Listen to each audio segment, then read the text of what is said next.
Hello, class. Thank you for joining me for week 2. In this week, we get to decide on 2 of these articles, review them, find the constructs or phenomenon, look into a positive or negative outcome that we witnessed or situation that we witnessed, and things that we learn and take away from this. So, the ones that I've selected, and let me show you.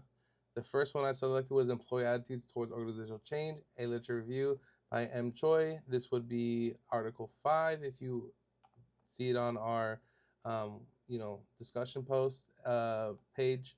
This was about 4 key attitudes in the workplace as far as change goes. We have readiness to change, we have commitment to change, we have openness to change, and we have cynicism on organizational change. um, to briefly go over it, this article was wonderful. It did a great job on breaking things down and defining each of these attitudes. As far as an example that I've seen about these attitudes is the time when I used to work at a historical building, and we had a certain job role that was to operate a manual active elevator to get residents up and down. And then it was voted on by the organization for us to have an increased workload, which would be to be a liaison for the building, to work with event coordinators and film directors to um, work on any events that happen to come through the building, which took us away from our initial and primary response role. And if we didn't do that role, or if we didn't do the other role well enough, we would get reprimanded or in trouble for it. And we didn't buy into this change, nor did we feel like it was something that was going to be effective. We felt like they were cutting corners and just giving us a tall order to do instead of hiring somebody else for this role, which I think would have been a better job. But nonetheless, that's what happened, and that gave us a cynicism towards the organization. We didn't really buy into what they were doing or what they were selling. Um, what did I take away from this? We've looked into this, found that these attitudes are not inherent traits or characteristics. These are not like fixed in us. Instead, these are actual states or conditions in which these changes happen and how we respond to these changes based off of how it was executed, the environment, whatever it is. And this is a big distinction because a fixed trait doesn't change, but a state does, so they can get better from worse. Um, and I think that was really cool and interesting. The next one we have here is strategic organizational development, growing pains, and corporate financial performance, an empirical test. This is by E. Flamholtz and Wei Hui.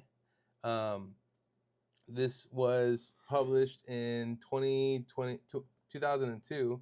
Um, so this is quite a bit ago, but pretty much what this says is an organization that grows is going to go through growing pains, and they have quite a lot of general growing pains that an organization goes through. It's 10 that they have, and these are defined really by an organization's growth and the internal structure or capacity that is needed in order for this to not really backfire on an organization, I guess. It's the dream and goal of any organization to be profitable and to really set out to do its mission and vision, whatever that is, to either sell or provide services, goods or services, right?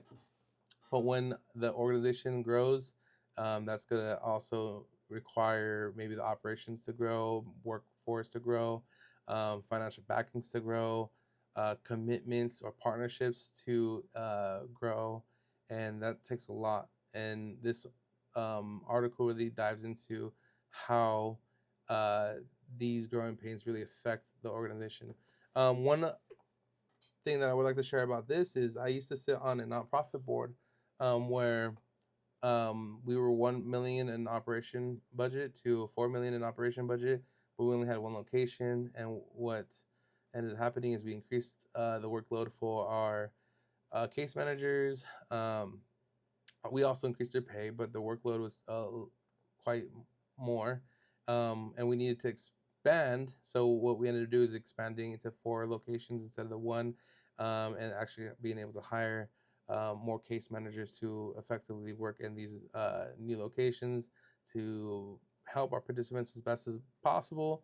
And it was important for us to do it in this way, even though there were some growing pains, especially when our participants, or not our participants, our case managers were feeling overworked.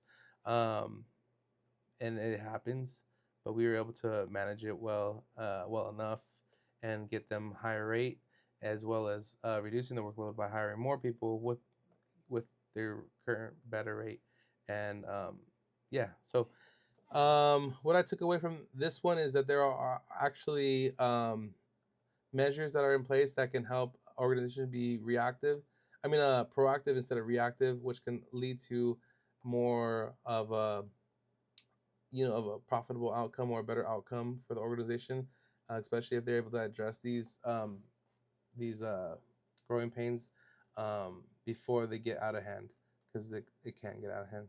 Anyways, thank you so much for joining me in my discussion post. I look forward to looking at yours, and have a blessed rest of the weekend or week.